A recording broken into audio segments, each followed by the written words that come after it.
নেৰানেপেৰা বৰষুণৰ ফলত মৰিনীৰ জাঁজি নৈৰ বাঢ়নি পানীয়ে যি তাণ্ডৱ লীলা সৃষ্টি কৰিছিল এতিয়া পানী ইতিমধ্যে কমিবলৈ লৈছে আৰু যিসকল ৰাইজ আছে আচলতে বানপীড়িত যিসকল ৰাইজ আছে ঘৰাঘৰি হৈছে কিন্তু আহি যি ঘৰৰ ৰূপ দেখিছে আচলতে চকু কপালত উঠিছে। মোৰ সতীৰ্থক মই এক দৃশ্য দেখাবলৈ অনুৰোধ কৰিম।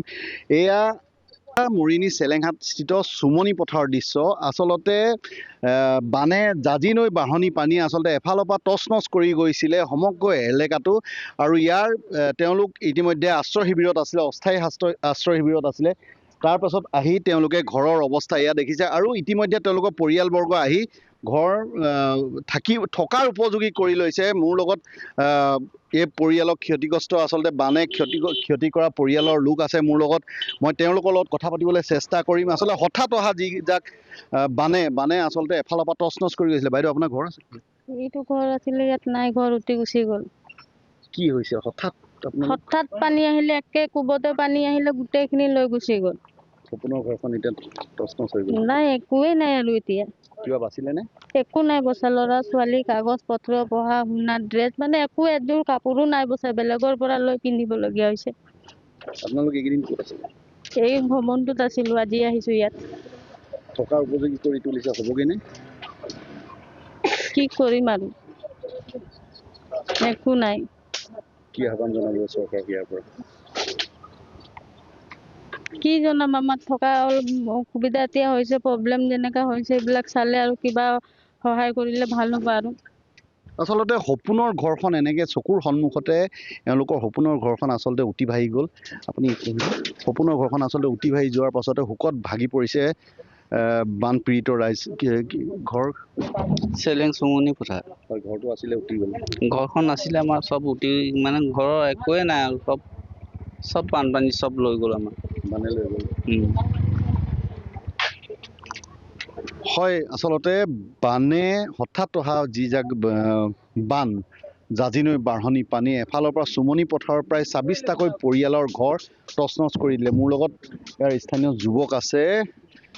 দেখা গৈছে যে প্ৰথম দিনাৰ পৰা আপোনালোকে কিন্তু যথেষ্ট ক্ষিপ্ৰতাৰে লাগি আছে বানপীড়িত ৰাইজক উদ্ধাৰৰ বাবে। এনে এক পৰিৱেশ সৃষ্টি হ'ব বুলি আগতে আচলতে কোনেও ভবা নাছিল। কি ক'ব আপুনি? নিশ্চয়কৈ আচলতে আমাৰ ইয়াত চুমনি পথাৰ বুলি নহয়, উজনি অসমত এনেধৰণৰ বানৰ পৰিস্থিতি কোনোদিন আমিও দেখা নাই, সম্ভৱতঃ আমাৰ দেউতাসকলো বা ইয়াত যিসকল আছে পৰিয়াল তেওঁলোকো ভবাও নাই কোনোদিন। কাৰণ ইয়াৰ ঘৰৰ যিটো মুধচ আছিলে, মুধচৰ ওপৰেদি পানী বাগৰি গৈছে আৰু হঠাৎ অহা বানে আচলতে ইয়াৰ পৰা ২৬টা ঘৰ আছিলে চেলেং চাহ বাগিচাৰ ফেক্টৰীৰ কাষতে লাগি থকা চুমনি পথাৰ। এই চুমনি পথাৰ প্ৰায় ২৬টা ঘৰ বসবাস কৰি এওঁলোকে চলি আছিলে। একেবাৰে মানে আপুনি যি দেখিছে এটা খুটাও নাবাচি যোৱা নাই, একেবাৰে সম্পূৰ্ণ টিঙৰ পৰা আচবাবৰ কাগজ পত্ৰ যি আছিলে চব উটি যোৱাৰ লগতে বহু মানুহ সেই যোৱা দেওবাৰ নিশা আচলতে আবদ্ধ হৈ আছিলে। বহু মানুহ গছত, কলগছত, বয়সস্থ মানুহ, ছোৱালী, বুঢ়ী মানুহ এনেকে আবদ্ধ হৈ আছিলে। শেষত আমাৰ ছাত্ৰ সন্থা চেঙাৰপথাৰ শিৱালক্ষ্য তাঁতী ডাঙৰীয়াই যোগাযোগ কৰি NDRFৰ যে টিম আহিছে, তাৰ পাছত তেওঁলোকে তেখেত নিজে গৈছে, গৈ তেওঁলোকক উদ্ধাৰ কৰি আহিছে। আৰু ইমান মানে আচলতে মৰ্মান্তিক আহি ইয়াত মানে আমাৰ নিজকে কিবা ক'ব পৰা যে বা কিবা ভাবিব পৰা একো পৰা নাই, আমি কি কৰিম মানে একো ভাবিব পৰা নাই। কিন্তু এটা কথা আমি চৰকাৰক আহ্বান জনাম, আচলতে এইটো জাঁজি নৈ কাষৰীয়া, আচলতে নৈ চাপৰি হয়।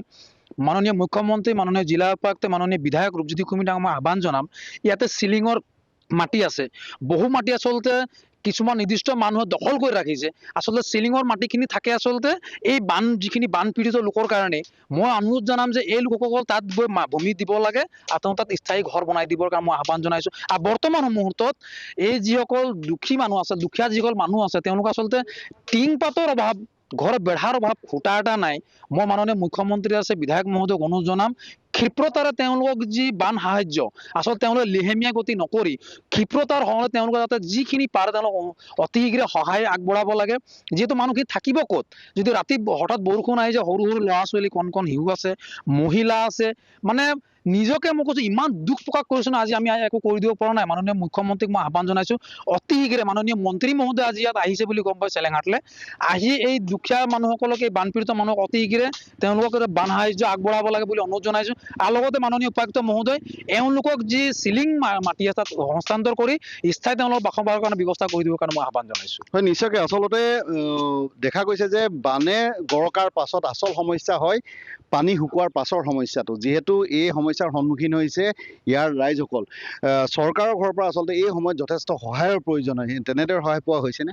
নিশ্চিতভাৱে ক'ব লাগিব যি ধৰণে আচলতে ইয়াত বানৰ যি বিভীষিকা সৃষ্টি হ'ল আচলতে কোনোদিনা অপৰিকল্পিত আচলতে কোনো মানে কল্পনাৰ বাহিৰত আজি ইয়াত মানে বানৰ যি বিভীষিকাৰ সৃষ্টি হ'ল তাৰ ফলত কিন্তু যিসকল লোক ইয়াত বাস কৰিছিলে সেইসকল লোকৰ আচলতে পশুধনৰ পৰা ইত্যাদি কৰি ঘৰ বাৰী সম্পূৰ্ণৰূপে বিনষ্ট হৈ পৰিছে আৰু এই সময়ত তেওঁলোকৰ থকাৰ কোনো ব্যৱস্থা নাই। আচলতে মই জিলা প্ৰশাসন তথা অসম চৰকাৰৰ আৰু আমাৰ বিধায়ক মহোদয়কে এটাই অনুৰোধ জনাম যাতে এই মানুহখিনিক অতি সোনকালে যাতে তেওঁলোকৰ বাসগৃহসমূহ নিৰ্মাণ নোহোৱালৈকে অন্ততঃ থকাৰ ব্যৱস্থাটো অন্ততঃ যদি কৰি দিয়াটো আমি বিচাৰিছোঁ আৰু তাৰ কাৰণে আমি অনুৰোধ জনাইছোঁ অসম চৰকাৰ তথা জিলা প্ৰশাসনক যাতে ইতিমধ্যে তাৰ বাবে আশ্ৰয় শিবিৰ মুকলি কৰি আশ্ৰয় শিবিৰ কৰিছে যদিও এই মুহূৰ্তত কিন্তু তেওঁলোকৰ ঘৰৰ অৱস্থা যি হৈছে তেওঁলোকে আশ্ৰয় শিবিৰত থাকিলেও নহ'ব। আচলতে আশ্ৰয় শিবিৰত থাকিলে তেওঁলোকৰ যিসমূহ আচলতে যাৱতীয় যিবিলাক কাম আচলতে যাৱতীয় যিবিলাক ঘৰ বা আচবাব আছে সেই সা সম্পত্তিবিলাকক আচলতে তেওঁলোকে উদ্ধাৰ কৰিবলৈ তেওঁলোকে নিজে আচলতে লাগি পৰিছে মই ভাবোঁ।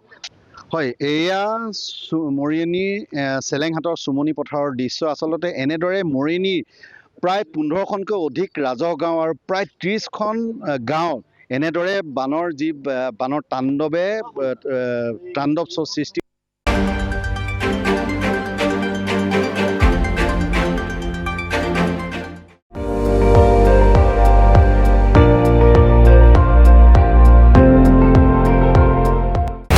আপুনি চাই আছে ND24 সৰ্বশ্ৰেষ্ঠ নহয় সৰ্বোত্তমৰ দৌৰত।